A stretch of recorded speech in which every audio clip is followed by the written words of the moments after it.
Hello guys, welcome to my channel. Episode की शुरुआत पंक्ति से होती है। वो मार्केट जाती है और फ़ोन खरीदती है। फिर आहन गाना बनाने की कोशिश करता है। वो उदय से बात करता है और कहता है कि मुझे शब्द नहीं मिल रहे हैं। मुझे ऐसा लगता है कि मैं पंक्ति के दिल की बात नहीं कह सकता। पंक्ति फिर इको पॉइंट पर आती है। वहाँ लोगों को देखती है और मुस्कुराती है और सोचती है कि जब सुहाना ने उसका नाम चिल्लाया तो उसने सुना। फिर वो अपना नाम पंक्ति चिल्लाती है और उसकी आवाज़ सुनती है। आहान घाटी पे उसकी आवाज़ गूंजती हुई सुनता है। वो खुशी से कूदता है।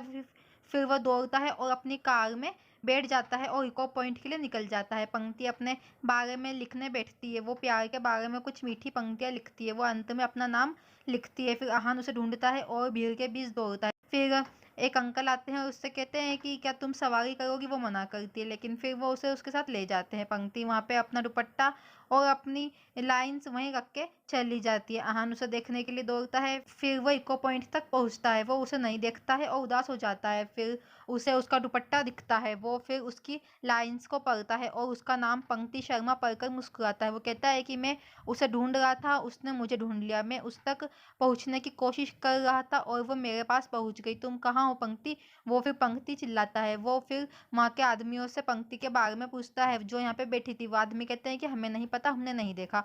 वो फिर बाकी लोगों से भी पूछता है। फिर सवारी पे जाती है और उसका नाम पूछती है। वो कहते हैं कि इसका नाम रणवीर कपूर है। फिर पंक्ति मुस्कुराती है। वो आदमी उसे फिर सवारी पे बैठने के लिए कहता है। वो कहती है कि कोई भी किसी का अनुसरण करना पसंद नहीं करता है। वो आदमी कहता है मुझे पता है कि तुम एक लेखक हो, तुम वहाँ पे लिख रही थी। वो मेरे कागज और दुपट्टे को फिर याद करती है। कहती है कि वो कहाँ पे है। फिर वो उसे पैसे देती है और वापस भागती है। आहान को फिर उदय का फोन आता है और कहता है कि दुपट्टा गर्ल पंक्ति है। उदय कहता है कि मैं उसे जानता था, कुछ तुम्हारा रिश्ता है। आहान कहता है कि मैं उसे ढूंढ लूंगा और फिर आता हूँ।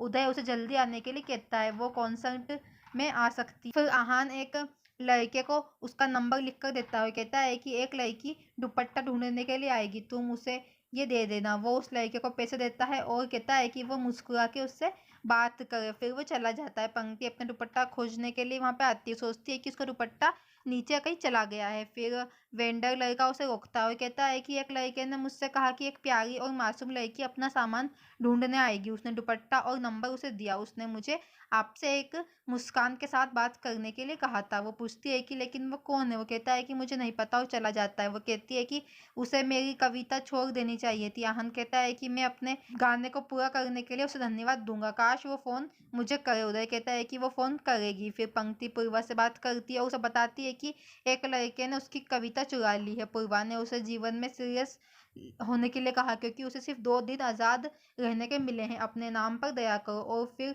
उसका फ़ोन अनीता ले लेती है। अनीता पूछती है कि कौन सा लड़का है। पंक्ति उसे झूठ बोलती है। अनीता उसे सच बोलने के लिए कहती है। पंक्ति कहती है कि मैं अपनी लिमिट जानती हूँ। अनीता उसे पूर्वा के बारे में धमकी देती है। आहन फिर करीब आता है और पंक्ति के पास से गुजरता है। अनीता ने पंक्ति से जेडी को कॉल करने के लिए कहा और किसी से बात करने की हिम्मत ना करने को कहा। पंक्ति फिर नंबर को फाड़ देती है। उदय कहता है कि ये मत कहो कि वो यहाँ पे है। आहन कहता है कि मैं सोच रहा हूँ कि मेरी चिट भी इसी तरह फट सकती है। उदय कहता है कि हर कोई आपको इस पोस्टर को देखकर पता चलेगा। फिर उसे बताए कि वो आपकी लाइन चुरा ली है। फिर पंक्ति ने जेडी को फ़ोन किया। वो उसके कॉल का वेट करती है। फिर जेडी उसे कॉल करता है। वो कहता है कि अच्छा है कि तुम फ़ोन भूल गई थी, लेकिन कॉल करने का तरीका नहीं। वो कहती है कि मैं जल्दी में घर से निकली और फ़ोन भूल गई। जेडी उसे समझाने के लिए नहीं कहता है वरना उसे शक होगा। वो पूछता है कि उसने उसे क्या सिखाया, फ़ोन पर कैसे बात करनी है, ये वादा उस गाने में लड़कियाँ कैसे बात करती है। वो उसे उन लड़कियों की तरह बात करने के लिए कहता है। पंक्ति रोती है और कहती है जैसे वो कहती है। फिर वो कहती है कि यहाँ बहुत ठंड है।